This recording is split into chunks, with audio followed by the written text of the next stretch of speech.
The use of force. Nigeria's youth minister says protesters fighting against alleged police brutality must end daily demonstrations and enter into dialogue with the government.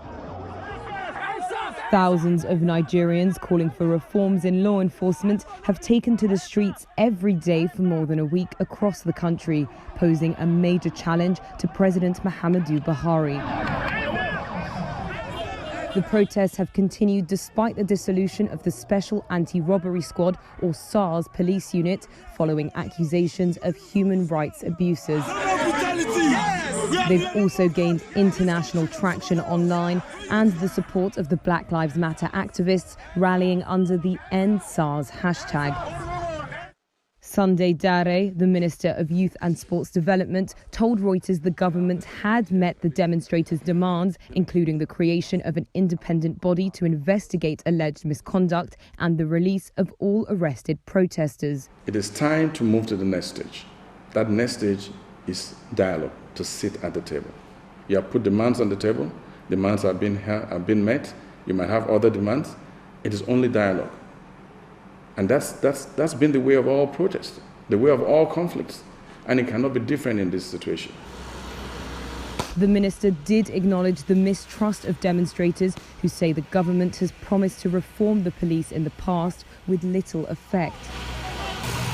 The president and Nigeria's police chief promised that force would not be used on peaceful protesters, but police have opened fire on demonstrators in recent weeks. At least 10 protesters have been killed, according to Amnesty International.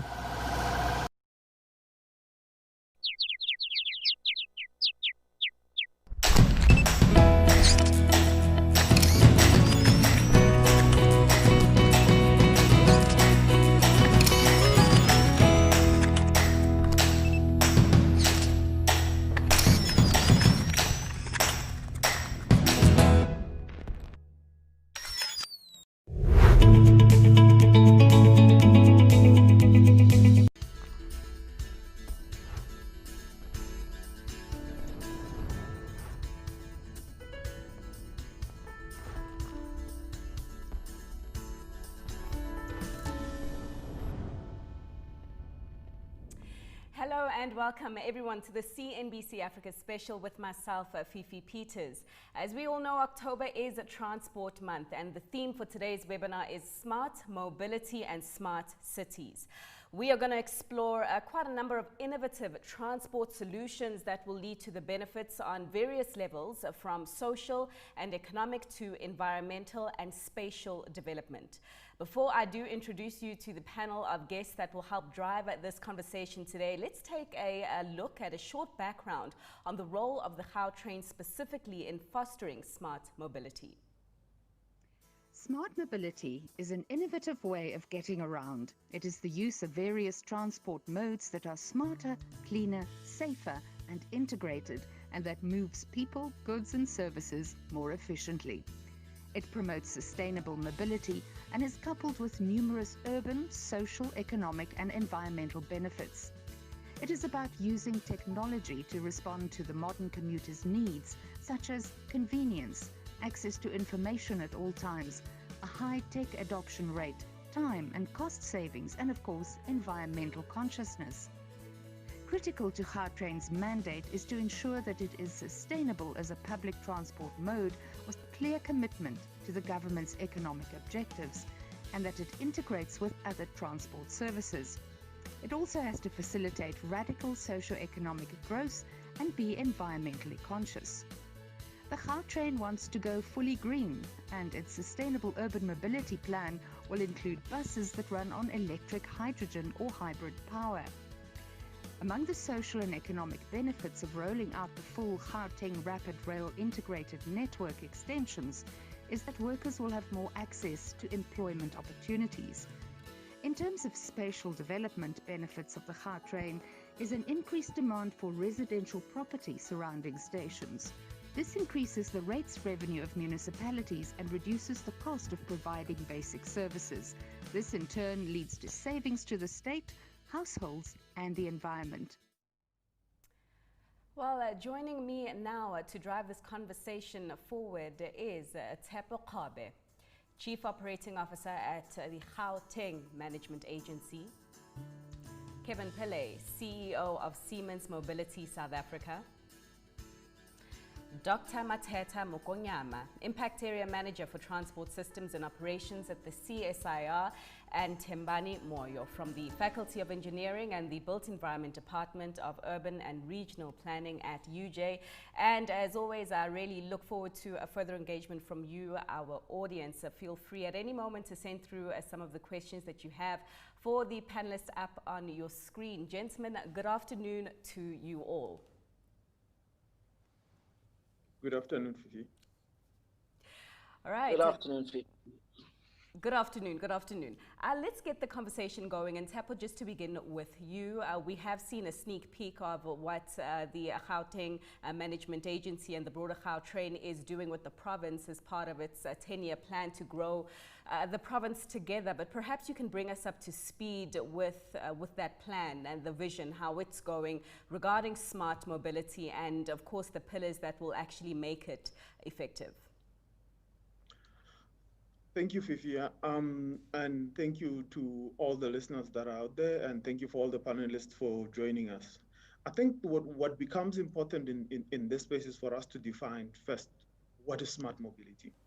And we've defined it as an effective and efficient mobility system utilizing appropriate technology. And in doing so, what we've done is like we've fettered how we intend doing this as a whole. So as part of the way we're going to do things in Gauteng, we've developed a strategy called Growing Gauteng Together Through Smart Mobility. And the MEC will be speaking more about this in the coming week as he launches the strategy at the Smart Mobility Conference in the coming week, as I said. Now, smart mobility to us is about having a transport system that catalyzes our economic growth. And our economic growth as a whole then has 4 pillars to it. So first and foremost is we need to restructure the urban landform. And when talking about the restructuring of the urban landform is making sure that all the areas of Gauteng and the global city region are all interconnected. And from there, that's where you see things like the Gautrain fitting in, the BRTs that we have, and an integrated mobile and app solution that functions very well. In addition to that, we've got Gauteng as a freight logistics hub. And freight logistics hub is, to remind everybody, 70% of everything that gets shipped out of the country or out of SADC or going into SADC goes through this province. And we want to enable an environment where that we find benefit in all that logistics and freight going through the province itself. And then we have the idea of a data-centric mobility. And in data-centric mobility, what we're now talking about is how do we bring apps that are useful? How do we bring an integrated, an intelligent transport system that functions properly? But you can't do all of this without having a knowledgeable state and a capable workforce that is underpins the entire thing. And therefore, the 4th pillar for us became building a strong institutions in and around what we need to do. And in looking at all of this, you have to ask yourself is, where does everything fit in? So if you look at, the intelligent transport system, you gotta make sure that everything combines together. And as everything combines together and integrates together, then how do you bring, that together? We are building a smart mobility center or a transport management center, as they refer to it. Behind that sits an incredible platform or an API that will enable the centralizing of data and information that you need. And with that, we then add integrated ticketing. And we're not only going after integrated ticketing, but we're going after the latest technologies of account-based ticketing. And when you look at the Gautrain, you can already see that we've already implemented account-based ticketing in full. And then behind that will sit the smart apps and websites. And then there's the issue of green mobility. And in and around green mobility is, as you saw on the video, we are at the current moment looking at introducing electric buses. And with the electric buses, we have to think about what do the electric buses become in the future. And we already have a sustainable urban mobility plan that talks to not only what we could do today with electrical buses, but how do we change the entire ecosystem to be able to have that zero emissions mobility? When we're talking about zero emission mobility, we're talking about people driving smart cars and having charging stations at the Gautrain, and then using the Gautrain, and then using smart buses as the last mile service. And with that comes the idea that you need to have a very strong telecommunications backbone to support all of this. Okay. But before we get there, we actually have to look at something. And what I refer to as the shapers of change. What is driving us towards this direction? So first is we're all talking about digitization. But behind digitization sits the idea of hyperconnectivity. And hyperconnectivity changes everything, because when you look at it, it's not just about digitizing in pockets, it's about us interconnecting everything else. And then could you actually use smart mobility to create resilient cities and resilient provinces?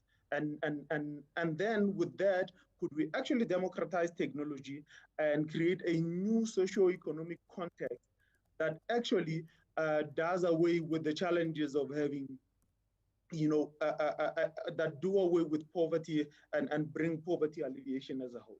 All right. Okay. Tshepo, thanks so much for kicking off the conversation, really giving us a mouthful there. And I think at the center of the argument that you were making there is we're talking about this transport system that will ultimately catalyze economic growth. And just to give the rest of the panel an opportunity to comment on the broader plan for the province by way of smart mobility. But Thembani, as you also perhaps share your thoughts on that plan.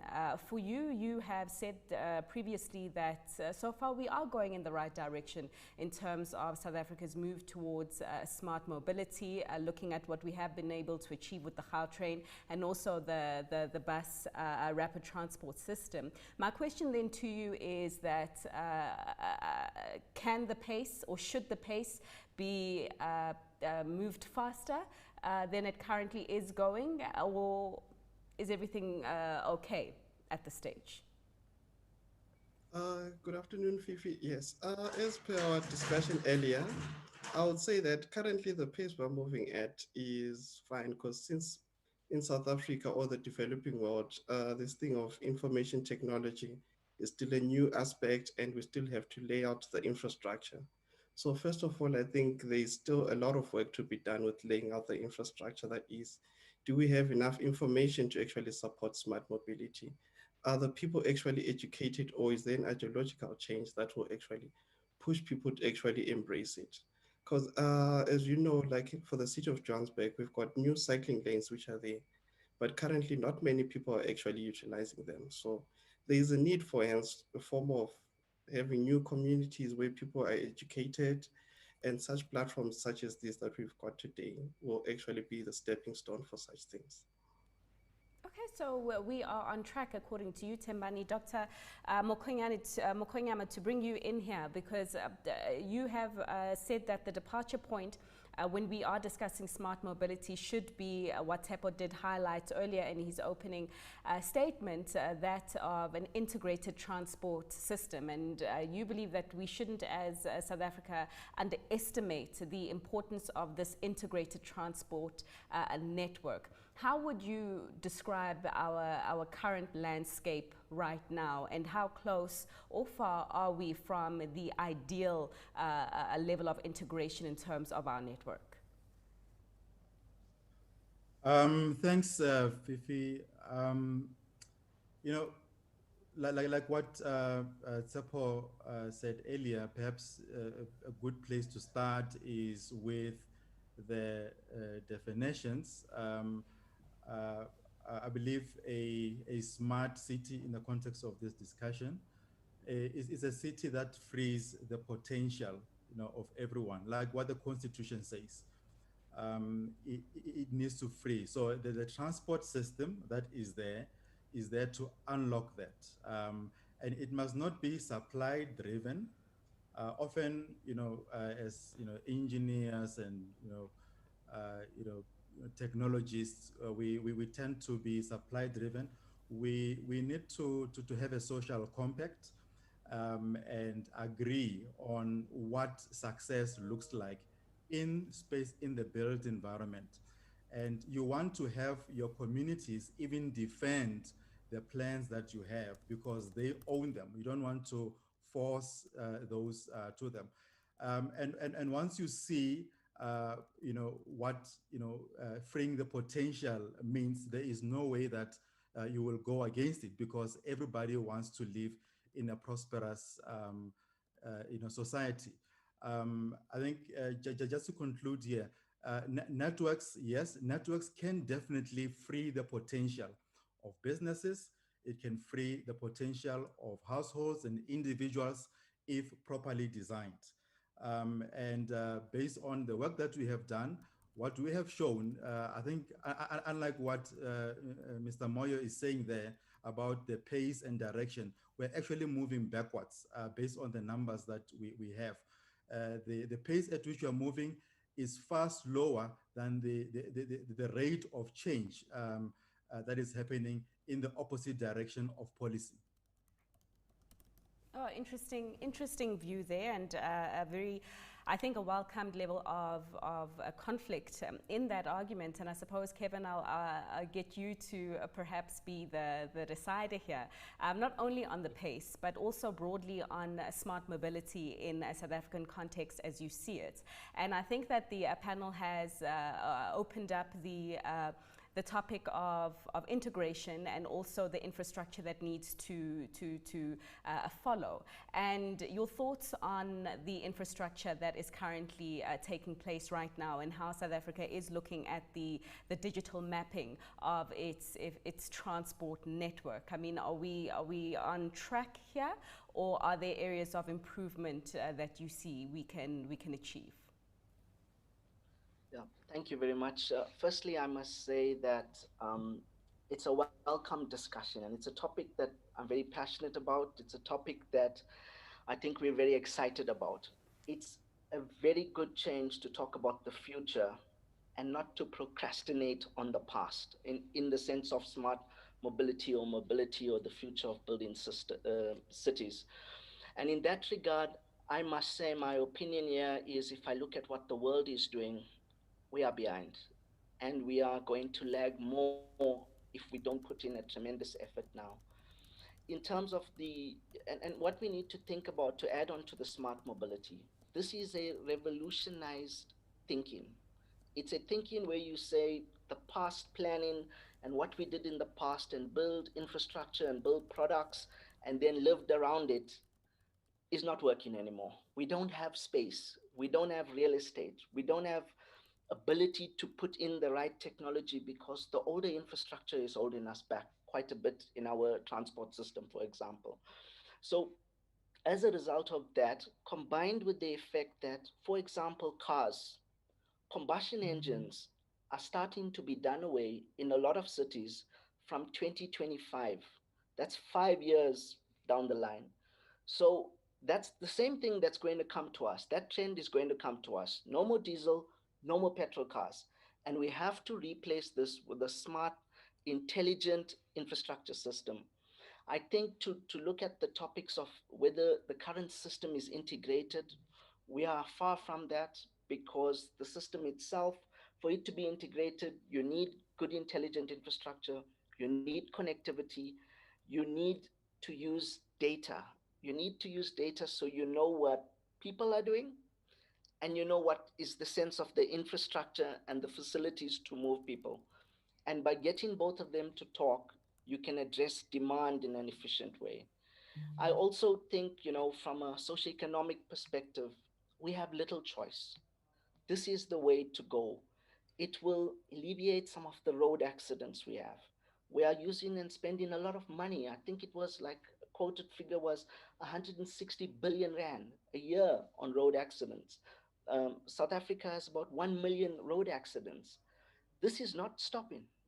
And if you're looking at the forecast, for example, what Caltrain has published in a report, I think it was in 2019, the population in Gauteng province is going to grow to about 18.7 million in 2037. That's probably an increase of 4 to 5 million people. And with that, what it means is basically the number of cars on the road will double. We cannot build infrastructure efficient and fast enough to support it. There is no other option. Smart mobility has to happen, and it has to happen with speed now. Okay, but it's quite concerning that it seems that the general view right now is regarding our smart mobility plan. We are not on track. We are behind with what the rest of the world is doing. Tsepo, just to weigh in here, and suppose the natural question then would be how do we keep up with the A team, as it were, who are getting smart mobility right?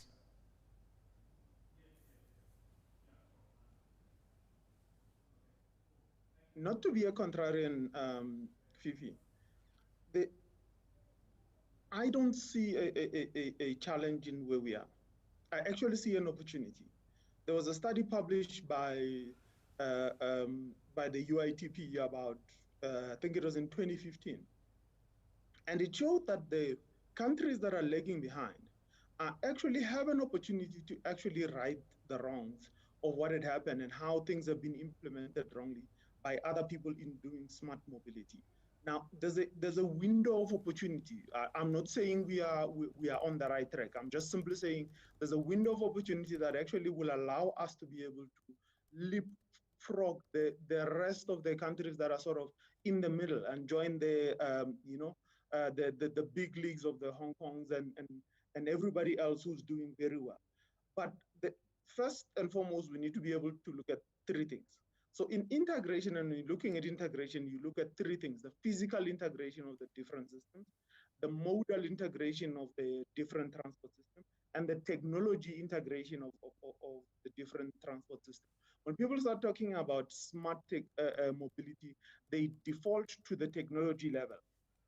And by doing so, you forget that in most cases, our biggest problem is actually modal integration. Can this part of the public transport integrate with that other part? And then there's physical integration. So what we've done in Sandton Station, where you've got taxis, buses, and trains in the same building, has to be the norm. And that is part of integration itself. But we have an opportunity to actually be able to build this right, build it with us understanding what has been done wrong somewhere else, and be able to change in going forward. The only thing that Africa should not do as a whole right now is not play the wrong role in this fourth industrial revolution, where we go and not create jobs as we're doing this. In actual fact, create jobs in other countries, not develop skills in this, and that means importing skills from other countries, and not have a long-term legacy in us implementing all of this. We have a lot of plans. The biggest challenge with what they call it with government at the current moment is not the question of whether or not we have the plan to do this or not do it. What we have a problem is we have a need for senior leaders in this space to be able to start guiding programs in the right direction. And the more we can get a momentum in building senior leadership in developing our technology, you're going to find that we have an ability to actually leapfrog, as I said. We have a great opportunity at the current moment to be able to do it right. Okay, and then I suppose the question then is, how do we do it right? Because particularly what we have seen in the past is when there has been technological innovation by way of transport, it has been greeted with resistance from established players. We saw what happened when Uber came to market and the chaos that ensued with the meter taxi drivers. We also know that the taxi industry currently transports the majority of our people. So I suppose an understanding from the panel as to how established players and established modes of transport actually fit into the future of smart mobility. The taxi industry, especially, perhaps Dr. Mokonyama, you can kick us off here. Yes, Fifi. I want to touch again on this issue of a social compact. Agreeing with society on what best defines quality of life. And it needs to be defined in very simple terms, outcomes, to say we do not want you to pay more than, say, 50 cents a kilometer for travel, right?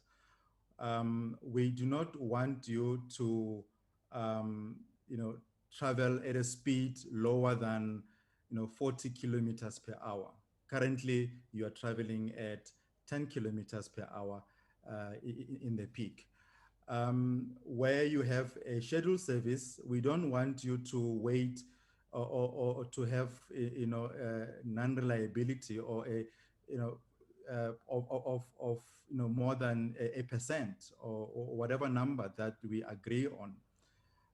In terms of information availability, you say information about services, about opportunities that are available in space will be available within this kind of reach. So you want to define, to unpack it in such simple terms, such that a ward councillor in some place in the West Rand or wherever in the province, to be able to defend that, to say the reason why we are adopting this trajectory is to come out with these outcomes. Without that social compact, without that unpacking and simplifying the explanation, it will always be, oh, this is what you want to do because you want to just, look good. I mean, we've seen it in France, the high-speed rail network. They are being accused of, just wanting to look good. But because there is that social compact to say, this is what we want as society, is being defended, by society. So unless we define and unpack in very simple terms, outcomes, based, explanations, we will always be stuck trying to defend something that should actually be defended by the communities themselves. Okay, but let's just stick with the taxi industry still. So, Doctor, so we established the social compact, and we explained why we have to move in this direction. I mean, if we are to remain a competitive city, it's not a choice. But naturally, you're greeted then with the question from the industry as to where do I fit in? I mean, if we now have to move in a direction where we are taking a lot more cars off the road as a result of the harm that is doing to the environment, and also as a result of the ease of travel for many commuters in an integrated system. My uncle, for instance, who happens to be a taxi driver right now at this stage and is asking, how do I fit into that broader plan? Will there still be jobs for me in this plan? What is the response then under this social compact? And perhaps Tembani, if you'd like to weigh in here. Hello, Fifi again. Yes, I would say, I think initially the problem isn't the taxi industry. The problem is there's just too many private vehicles on the roads currently. So before we even get to the removing the taxis from the roads, the initial thing is to try and ensure that our current existing public transportation, is it attractive enough for the general public to use? And then from there, you'll start having a situation whereby there's less private vehicles on the road. Because as you notice, mostly on the freeways, you'd find one person or two people in one vehicle at a given time. And then now looking at the taxis, we don't need to necessarily do away with them. Because if you look at their special network currently, for most people, if you want to travel anywhere in the city of Johannesburg, if you get into a taxi, you'll be able to get your destination. And with systems like the BRT, the Rea Vaya, it's only currently serving people from the south of Joburg to the CBD, and the Gautrain only takes people from the central CBD upwards, northwards. So I think these minibus taxis should be actually integrated into the future developments. They could act as a feeder system into these larger networks that exist, like the Gautrain. Mm-hmm. But integrated, and I imagine that, Kevin, you're going to tell me that they cannot be integrated in their current form, given the move that we are seeing globally into the electrification of vehicles. I mean, Tsepo even did a hint at the launch of the electric buses from the Gautrain coming to market soon. So talk to me about a picture for the taxi industry, if we just stay here for one more moment further, in terms of incentivizing perhaps the the move in this direction, getting local manufacturers to start manufacturing electric taxis, as it were, and how we get them on board? What incentives here need to be thrown their way? I think that's directed at me. Okay. Yeah, I think I agree with Tembani. So it's not about doing away with taxis. And I don't think that is the majority of the problem. The majority of the problem is the private cars. What we're going to do is help the taxi industry to transform into this revolutionized state. And one of it is, I mean, if you're looking through down the line, if we look in 15 or 20 years down the line, we're going to have a problem with combustion engines. So we're going to have to move to other forms like electric and electric charging stations, setting up the infrastructure, putting some sort of incentives for taxi drivers, operators to switch over to the electric now. While we have time, you can implement a stage plan. But I think more important than that, we can give them a good element of connectivity. And I'm talking about the digitalized connectivity. Imagine if we could create a platform where taxi drivers could log into that platform and offer their service. They would not necessarily be sitting for hours waiting for passengers. It would be based on demand. They can become more efficient. And I think once we give them the confidence and once you take them through this learning process, which is not going to be an easy process, once you take them through this learning process, you can help build the confidence and help them to transform their mindset to want to embrace this revolution. So I think that they can fit into it quite nicely. Remember, this smart mobility is about using all modes or all alternate modes of transport, be it bike sharing, be it walking, is also a form of transport. So it's about embracing all of that. And I think the taxi industry can fit in very well. They provide probably the best end-to-end or last mile solution. And they cover something that other countries have different forms to cover. So we will need a main artery like a Gautrain to provide the main links, and the last mile or the to your house right to your doorstep can be done through bikes, can be done through taxis. We need it transformed to a sustainable technology, and we need that on a platform that everyone can access. That for me is the change that needs to come. And I think the government should incentivize processes and policies and incentive plans around that. I think we started on the right way, and our president is saying the right thing. He's saying investment in infrastructure. He's saying smart, intelligent technology, digitalization. He's saying green. So the intention is there. We need to put it into some good little programs, and we need to start now so we can reshape it, reorganize it if we need to. Thanks, Kevin. And it would seem that the intention has been there for quite a while. One of the audience members that are tuned into this webinar is taking us down memory lane and saying that there has indeed been conversations about smart mobility in Gauteng for more than 5 years. Tsepo, just to bring you in here, the question then becomes, I mean, when do we see the actual solutions that impact the lives of the people on the ground? These conversations have been happening for a while. There was the Integrated Digital Mobility app. I believe that was launched in 2018. So the ask is, I mean, the timelines on actually seeing these plans being materialized. So Fifi, everything is live. I actually was the creator of that Gauteng on the Move.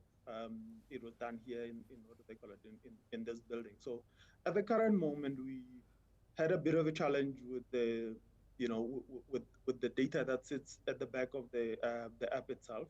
We will be relaunching the app probably in the next 6 months. We're completely rebuilding it into a proper agglomerator. And when we're talking about agglomeration, it's where we bring more data into one place, and the commuter doesn't go to multiple apps to go and look for that type of information.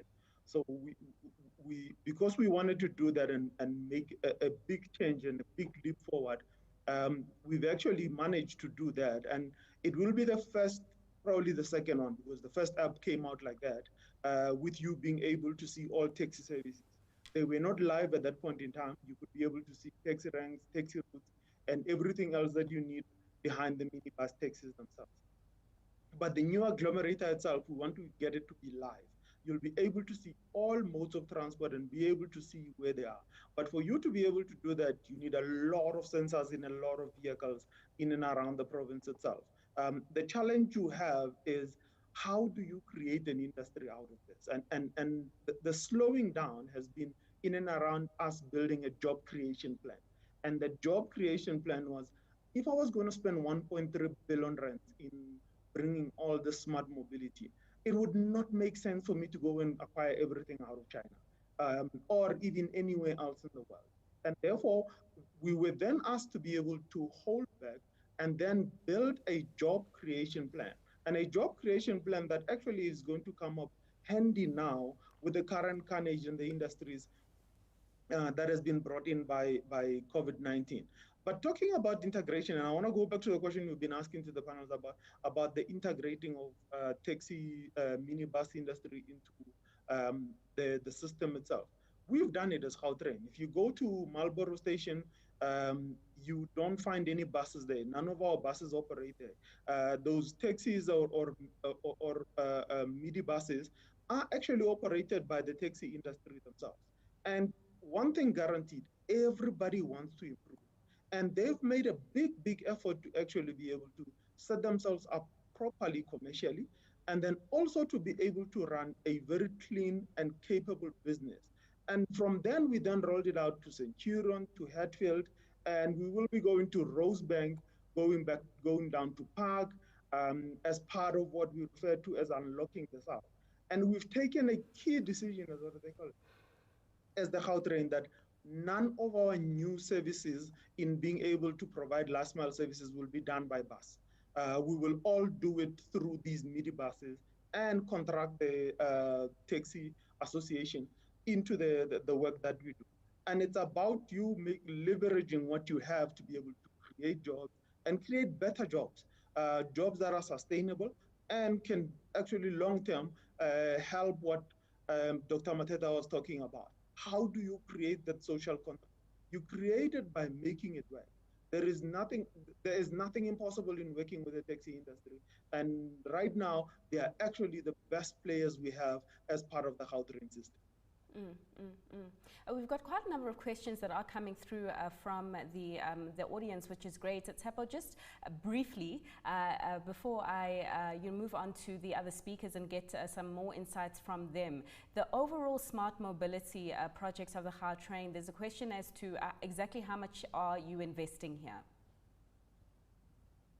So in the province as a whole, for us to be able to create a transport management center, get the integrated ticketing in, get the smart apps and integrated, we had probably about 2 years back in the blueprint that has been created, valued it in and about 1.1 billion rands of what we need. Because the biggest challenge is upgrading a lot of our infrastructure to be able to bring the smartness, bring sensors into our roads, bring variable messaging services all around, bring lay fiber that will interconnect all the roads that you have, and also create the backbone for the telecommunication system. So we're building from scratch, and that is one of our biggest challenges. But what we've started to do is for you to be able to see the outcomes of that integrated ticketing. So we've already implemented account-based ticketing on our MasterCard or Visa card or a prepaid debit card that to be able to access the system without you having to buy a ticket from us. So you're already starting to see the fruit of the initial part of that smartness. Okay, and lastly, on the plan to electrify the buses, there's I suppose, an obvious question regarding the high level of load shedding that we are experiencing in the country and whether this is going to impact on the commuter experience. Is it going to result in a high rate of stoppages, perhaps, or is there a plan that the Gautrain has to navigate this? No, we're going truly green. We will be installing solar panels and creating microgrids within our stations that will get our stations to be off the network, and also to charge our buses themselves. But the buses we've bought, the range of them is 270 kilometers. So they can actually, and generally a lot of our buses run in and around the 200-kilometer mark per day. So on a single charge, you will be able to do the entire service for a day. So it is not something that we took lightly. It was one of our big considerations. And initially, we were going to add more stacks on it and more battery life to be able to allow it to go 500. But we found that that would have been sunk costs that we do not need. Because our buses don't have that much cycling. They actually only achieve 200 kilometers a day. So in essence, you will not experience any stoppages, and there will be no need for what they call it. And in actual fact, you're going to get much more efficiency because a lot of the buses, the diesel engine in itself in buses is not one of the most reliable things in the world. As it gets older, it becomes a big problem. So it is a big push for us to get to electrical because we want to reduce our cost and reduce the amount of breakages. All right. The solutions that are being discussed currently won't come from the public sector or the large multinationals. This is a view of one of the viewers who is asking that where are the local technology companies? And perhaps, Timbani, if I ask you this question as to how should they be supported through these initiatives? How should and how can we get a lot more local innovators a part of the smart mobility drive, in your view? As my fellow panelists have spoken before, like I think the way forward is just sharing information more widely. Because if you see for us, like for example, the University of Johannesburg, whenever we conduct research, we need access to information that is data, is it travel patterns, is it the routes? So I think we now need to get to a stage whereby information is more shared more openly, having more open source data, and also just having more collaboration. For example, I can tell you with the Gautrain, we've had a number of research done at master's level. And thanks to the data which they've unveiled, we've had a couple of graduates which have managed to pass and get distinctions. And also with that, we've managed to create little small apps that actually help commuters to travel. Mm. Okay. Kevin, there is a question for you, just picking up on your point regarding the fact that many cities will stop using combustion engines by 2025. And with the current pace that we are moving at, which you have said that it's not keeping up pace with, some of our global counterparts, is there a risk then, Kevin, of Africa becoming a dumping ground of second-hand CO2 polluting vehicles, in your view? Well, I can't say for sure that there is a risk, but if you're looking at the trend, and it's starting already, like we said, in 2025, going up to about 2040, when big markets like UK and France will also stop using combustion engines. I think if you look at some of the statistics, you will see in 2015, combustion engines were about 98% of the market. And in 2037, somewhere 2040, it's going to go down to be only 40%, 45% of the market. So it's going to shrink by half. We will definitely stand the risk of that. If we are not progressing like the world, we will stand the risk of that. And that is my biggest point. We don't want to sit back as Africa and always be a dumping ground, which what it was historically. We have a good chance to change it. And like Tsepo said, it's an opportunity to look at it and leapfrog. We are in investment cycles and we can leapfrog. So to avoid that, we have to forecast what's going to happen, put out a plan, do the transformational changes that we need in terms of, like you mentioned, the taxi industry, to support them to get on par with this, so we can, do it in a nice staged approach. If it doesn't happen, think logically what will happen. You will have markets like the first world markets, or the European markets, for example. They change out of combustion engines. What will they do? They will sell that at better prices, better offers to other markets who need to purchase it. I mean, they're not going to just kill it and have a massive loss from it. So you don't want to fall prey to that. And that's the biggest advice I can give from a technology investment here is you put money down for what's valuable in the future. And that's where the smart mobility concept comes in. Investing in all the smart technologies, exactly what Tsepo is talking about on the Cowtrain. And that's probably our best example here in South Africa. Dr. Mokonyama, just to stay on the issue of the money and the investment aspects of it, I mean, we are coming from another plan. As Tsepo did say, we've got a lot of plans in South Africa, and we just got served with another one just last week regarding our economic and reconstruction out of the carnage that has been brought forward by COVID-19. And do you think that that plan and perhaps the details of the plan that the finance minister will provide can at this stage allocate sufficient funding to the move towards smarter mobility? All right, funding will always be that question mark at the end of the discussions to say all of the things we agree, but where's the money going to come from? If you look at the likes of Kenya, Nairobi, right? Let's start with minibus taxis. They have this programs or savings associations. They call them SACCOs, savings and credit cooperatives.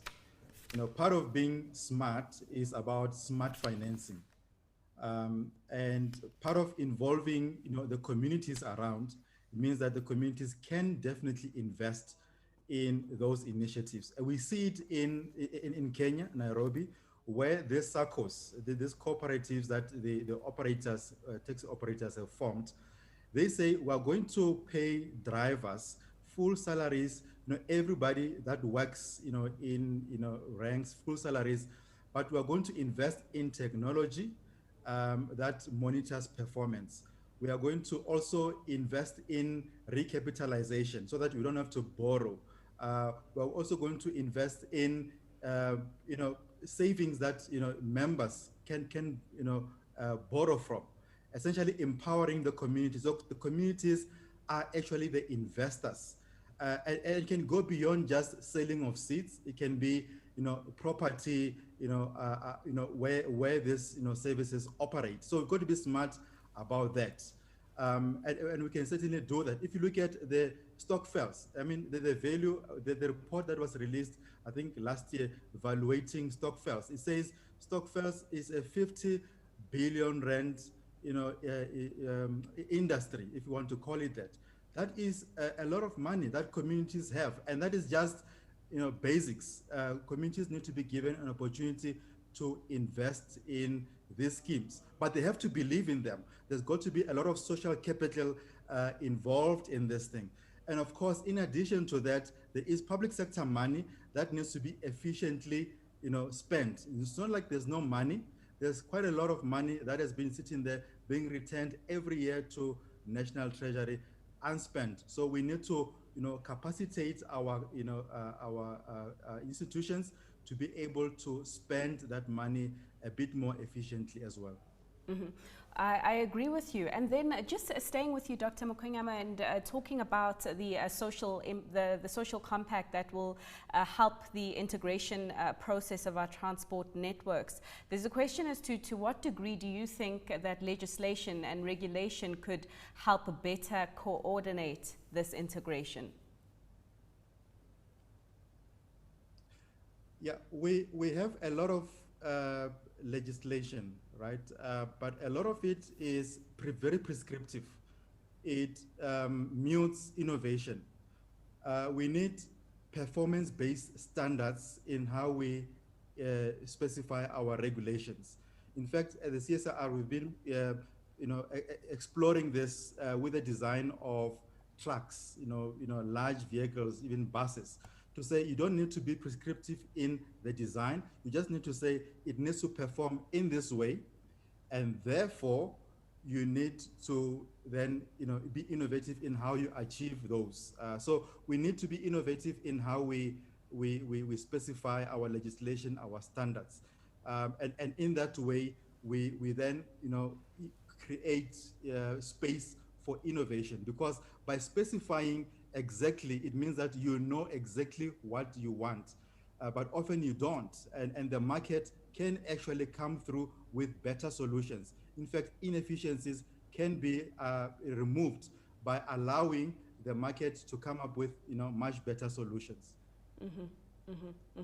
Okay, Kevin, just to get your viewpoint here, I don't know if you've got anything to add regarding the funding aspect. I mean, looking at the kind of funding that we are seeing globally that is being poured into companies that are well positioned for the future, and I just wonder if perhaps we could receive that same vote of confidence here in our transport sector. But perhaps as you also comment on the funding aspect, you did raise a point around the smart mobility startup apps that could perhaps be developed to better integrate the taxi industry, or make the taxi industry a lot smarter. I mean, what are the steps that could help more of these apps come to flight in your view?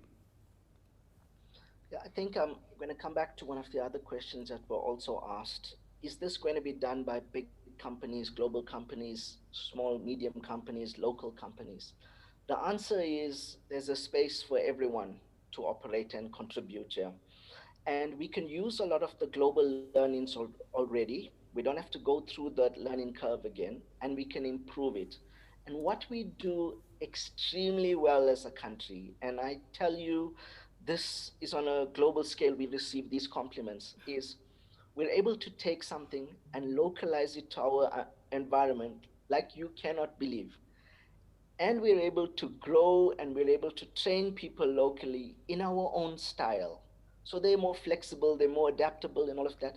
And certainly from an engineering perspective, we have proven cases on this, on very good technologies where we're able to do that. I think we can do the same thing with things like apps that need to be developed. So all you need is the main platform. Then Tepo talks about these APIs. And then you have a lot of localized people that can do localized applications, because nobody is going to understand the taxi industry from other places in the world. As South Africans, we're going to understand it best. And that solution is going to work very well in other African countries. Similarly, we can take systems that work well in other countries, bring it here and adapt around it. So there's a big space for growth in the market. And the markets that we are looking at, where we're talking about it, if I'm looking at one of the stats I've got on, for example, global car sharing market, it was 2.5 billion US dollars in 2019. It's growing at a compound annual growth rate of 24%. We're not tapping into the future sufficiently. I think that comes with the training base, it comes with opportunities, it comes with fair processes that are available for everyone to do something in it. Regarding the issue of funding, the biggest debate that's happening now is after governments are putting out all these packages and these rescue and these investment packages, the question they're asking is, are we investing right in the future? Not now, are we investing right in the future? And that's where I think the money is available. I think the money can be available. What we need is for it to be directed in the right way, and we need it to be spread. I agree. We don't want to create jobs in China or Germany or France. This is jobs that should be created here.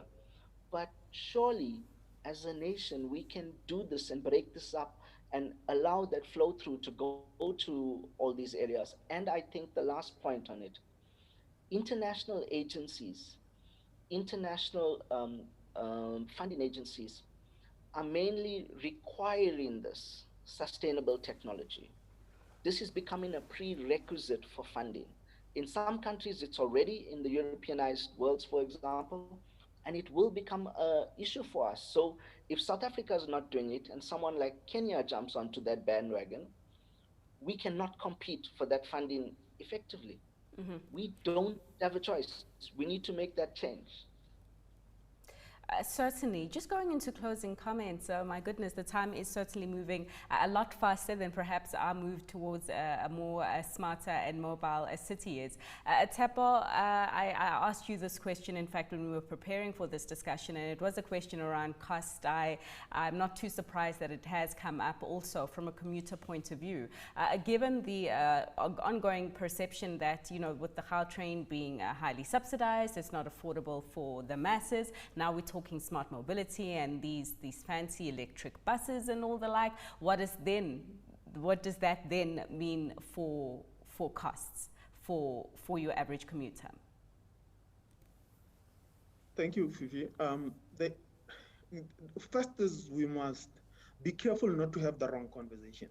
And that is about, when you're saying highly subsidized, is we need to be able to be aware that some of the modes are wrongly funded, so they are underfunded. The reason why they are incapable of being able to recover from what has happened to them during the COVID-19 saga and the pilfering of all the infrastructure that was there, it's because the place is not set up properly and it does not have enough money. Now, we need to be careful with that and in talking about that. But talking about pricing and pricing of services, so what we have attempted to do now during COVID was us launching a student product, and we're still appealing to a lot of students who are actually committing to universities and are going to school at the current moment to join our pilot with us testing the student product that we've just launched. So it's not something we are agnostic of or not really wanting to deal with. It's just that we needed to find the right way to be able to do this sort of a thing. And I think with our latest technology update on our fare ticket system, we're able to develop more and more products to be able to accommodate different levels of society. So the next product we're going to be launching is the product for the retired folk or for the elderly. And slowly we will be looking at how do we integrate everybody into the system. But one of the things that we had to answer to, I mean, this morning we had a national portfolio committee for transport discussion in and around the regulation of transport as a whole. And what we raised with was, do not forget that for us to be able to maintain the system the way we do, it actually costs money. And that money partially is recovered from the fares, and then partially is recovered from the subsidy itself. So you have to be careful not to have the wrong conversation by simply saying the subsidy is too high. It's too high based on what? The base you are counting from is actually below par. And therefore, it is those subsidies that need to be brought up so that places like PRASA could actually operate properly at the right level and be able to operate the manner in which first world countries operate in and around metro systems like that, rather than trying to bring down the Gautrain subsidy and then end up with it looking exactly like the setup you have in PRASA. Right. Thanks there, Tshepo. Gentlemen, I have been told I have got 3 minutes to share between you, so I'm hoping that you will be able to sum up your closing comments regarding this topic of smart mobility in a minute each. Beginning with you, Thembani, certainly so that this time next year, when we perhaps meet and have this conversation, we are tracking more inroads that we have made in the space rather than the steps that we've taken backwards. Thank you, Fifi. I think just closing words, I think for us as the research community, the biggest issue for us to actually also partake in this move for smart mobility is open source data. And then once we've got open source data, we can start also inputting and also allowing the local communities to also share their voice as we start to shape how mobility is done in developing cities. All right. Open source data. Kevin, final words from you?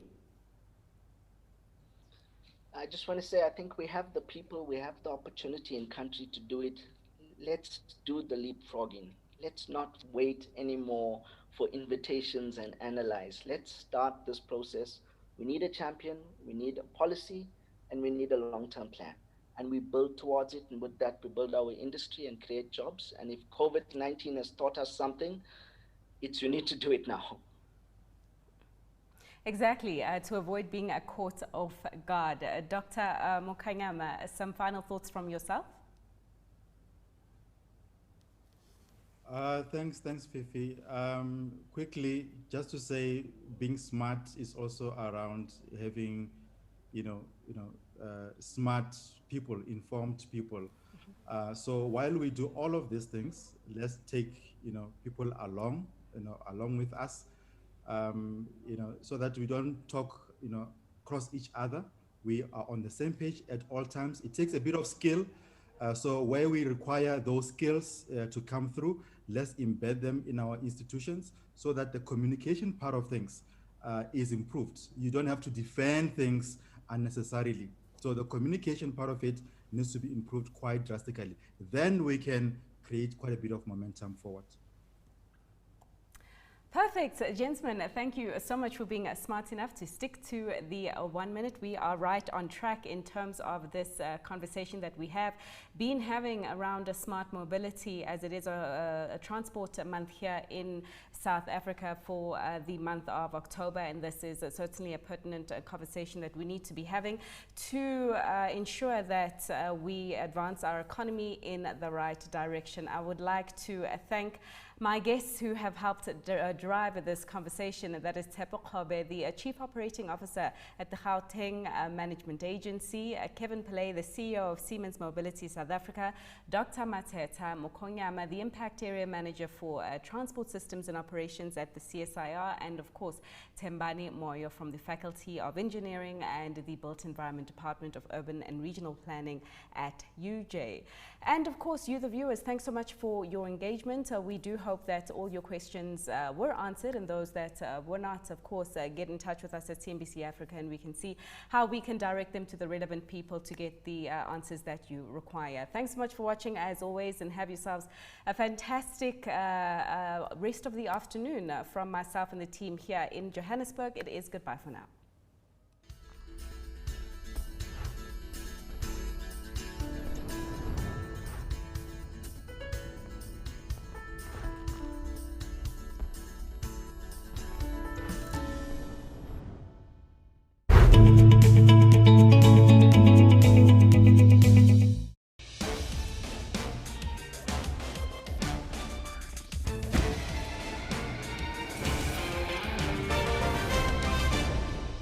Having that framework in place and the ability to make decisions quickly has enabled clients to react quickly at that point in time to get that volume of masks, which was clearly needed to prevent the spread of the virus.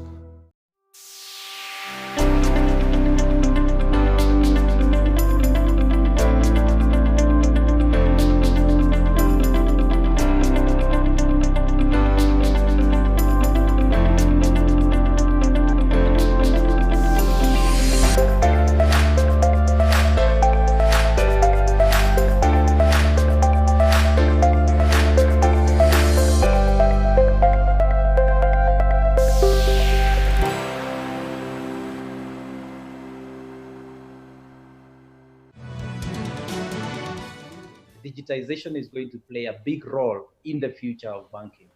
And so one of our key priorities that we rolled out was transforming and disrupting with digital. And how do you use digitization to transform not only the culture within the organization, but also how do you use digitization to change the way clients interact with yourself, with the bank, and how they conduct their business with the bank. So that was one of our priorities, and we've worked very hard to make sure that we've enabled that. So any new offering, the services, and we've got over 70 services today, you can do that on your mobile phone. When it comes to opening an account, you can do that on your mobile phone. When you've got wealth investments, like whether it's you want to buy a mutual fund or a bond, or you want to invest, then you can do that on your mobile phone.